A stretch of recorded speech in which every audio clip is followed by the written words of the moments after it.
안녕하십니까. IB 한국문학교사 서상훈입니다. 이 작품에 제국주의적 편견이 담겨 있다는 것은 잘 알려진 사실이지만 그 외에도 다양한 편견들이 담겨 있다는 사실은 모르는 분들이 많습니다. 그리고 이런 제인의 편견들은 당시 교회의 인식과 거의 일치합니다. 그래서 이번 회에서는 이 작품에 담긴 편견들을 종합적으로 다뤄볼까 합니다. 첫 번째로 살펴볼 것은 가난에 대한 편견입니다. 어린 제인은 가난에 대해 이렇게 말합니다. 나에게 가난이란 타락과 동요였다. 제인은 이것이 어린 시절의 철없는 생각이라고 언급하지만 이런 인식은 그녀가 성인이 된 이후에도 바뀌지 않습니다.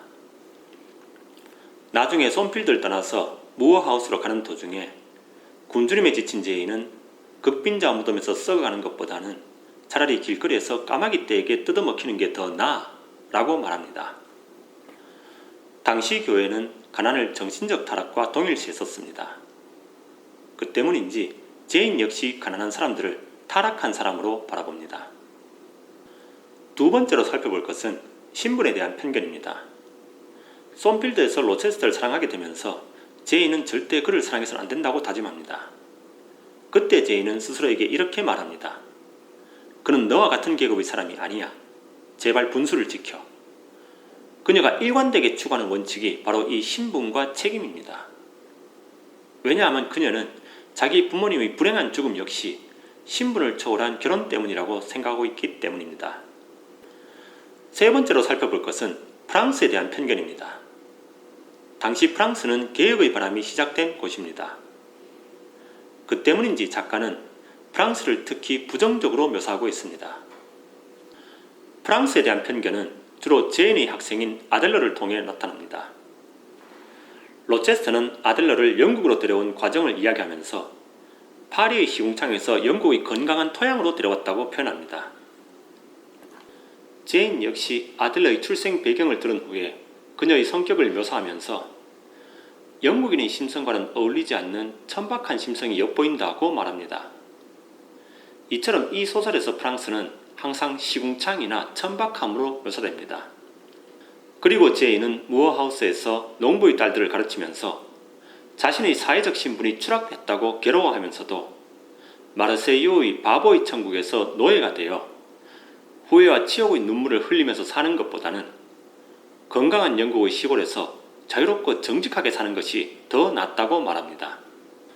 제인은 결말에서 다시 한번 아델러를 언급하며 건강한 영국식 교육 때문에 그녀가 가진 프랑스식 결함이 상당 부분 교정되었다고 말합니다. 그래서 온순하고 착하고 절도 있는 말벗이 되었다고 말합니다. 즉 영국 사회가 요구하는 착한 아이가 되었다는 것인데 그건 이 소설에서 제인이 보여주는 성격 변화와 비슷합니다. 네 번째로 살펴볼 것은 제국주의적 편견입니다. 이것은 볼사와 리처드 그리고 신존을 통해 나타납니다. 볼사와 리처드는 모두 식민지 자메이카 출신의 백인입니다. 이 소설에서 볼사는 옷을 입은 짐승 정도로 묘사됩니다. 이것은 식민지 사람들을 말을 할 수 있는 동물 정도로 취급하고 그들을 계몽하는 것이 백인의 의무라고 주장하던 제국주의적 시각과 닮았습니다. 로체스터는 시종일관 볼사를 미치광이라고 부릅니다. 그리고 그녀의 존재가 들통나자 사람들을 손필드 3층으로 데려가 제인과 비교하며 이렇게 말합니다. 이 맑은 눈과 저 빨간 눈알을 비교해 보시오. 이 얼굴과 저 낯짝을 비교해 보시오. 이렇게 볼사는 작품 내내 인간과 동물의 중간 정도로 취급당합니다. 볼사에 대한 이런 지나친 비하에 대해 나중에는 작가 자신조차 너무 지나쳤다고 밝힌 적이 있을 정도입니다. 리처드가 처음 등장하는 장면에서도 제인은 별다른 이유 없이 그를 부정적으로 묘사합니다. 그는 꽤 잘생겼고 태도도 정중했으며 무엇보다 로체스터와의 잘못된 결혼으로부터 제인을 구해주는 인물입니다. 그런데도 화자인 30살의 제인은 어쩐 일인지 그를 보면 볼수록 불쾌했고 인상이 마음에 안 든다며 강한 혐오감을 드러냅니다. 특히 영국 남성인 로체스터와 비교해보면 더더욱 그렇다고 말합니다. 제인의 사촌오빠인 신조는 인도로 선교를 떠날 계획을 가지고 있습니다. 그는 자신의 사명이 무지몽매한 지역에 지식을 전파하고 전쟁을 평화로, 속박을 자유로, 미신을 종교로, 지옥에 대한 두려움을 천국에 대한 희망으로 대체하는 것이라고 말합니다. 신존의 생각처럼 당시의 인도가 정말로 그렇게 미개한 땅이었을까요? 과연 인도 사람들도 신존의 행위를 자신들을 구원하는 것이라 생각했을까요? 다섯 번째로 살펴볼 것은 여성에 대한 편견입니다. 이것은 제인의 계급의식과 어울려 그녀가 다른 사람을 평가하는 기준이 됩니다. 제인은 서로 연인처럼 행동하는 잉그램 양과 로체스터를 지켜봅니다.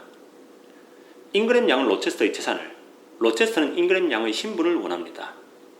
둘 다 조건 때문에 상대방과 결혼하려고 합니다. 여기서 제인은 잉그램 양에 대해서는 천박하다고 평가합니다. 하지만 로체스터에 대해서는 그와 같은 계급의 사람들이 다들 그런 생각을 갖고 있다면 나로서는 이해할 수 없는 어떤 이유들이 있을 것이다 라며 어떻게든 이해하려는 태도를 취합니다. 나중에 벌사의 존재가 밝혀져 로체스터의 거짓말이 드러나자 제인은 비록 신뢰는 깨어졌지만 로체스터가 자신을 속인 것은 아니다 하며 그가 변명을 시작하기도 전에 미리 용서해줍니다. 오히려 나중에는 자신이 상냥한 주인님을 배신해서 고통에 빠뜨린 것이라며 모든 책임을 로체스터가 아닌 자기 자신에게 돌립니다. 그런데 제인이 무어하우스에서 한나를 대하는 태도는 이와 상반됩니다. 신존의 가족을 보호하려고 가정부로서의 책임을 다한 한나를 제인은 집요하게 비난합니다. 한나는 거듭해서 사과하지만 제인은 한동안 더 그녀를 비난한 후에야 마지못해 용서해줍니다. 무엇보다도 여성에 대한 편견은 두 남성이 제인을 대하는 태도에서 잘 드러나고 있습니다. 이 소설에서 로체스터와 신존이 제인에게 청혼하면서 공통적으로 사용하는 방법은 정신적 폭력입니다. 청혼을 하기에 앞서 제인을 괴롭힙니다. 그러면 제인은 처음에는 저항하지만 결국에는 굴복하고 맙니다. 도대체 작가는 여성을 어떤 존재라고 생각하는 걸까요? 그나마 유일하게 남성에게 저항하는 여성이 벌사인데 그녀는 평생을 불행하게 살다가 비참한 최후를 맞이합니다. 이 소설이 여성을 바라보는 관점은 성경의 바탕을 두고 있습니다. 이브가 아담을 유혹했던 것처럼 여성은 남성을 유혹해서 망치는 존재라고 보고 있습니다. 로체스터가 유럽의 여성들이 자기 인생을 망쳤다고 주장하고 신존이 올리브 양을 자신의 선교를 망치는 존재로 보는 것도 같은 맥락입니다. 종합해보면 이 소설은 영국의 부유한 남성을 제외한 모두를 향해 편견을 보여주고 있습니다. 때문에 저는 이 소설이 특히 영국 남성을 대상으로 쓰여졌다고 생각합니다. 이 작품은 문학 역사에 길이 남을 명작입니다. 그것은 부정할 수 없습니다. 하지만 이런 지나친 편견들이 때때로 눈살을 찌푸리게 만듭니다. 그럼 다음 시간에는 이 소설에 담긴 기독교적 성향과 붉은 방의 상징성에 대해 살펴보도록 하겠습니다. 감사합니다.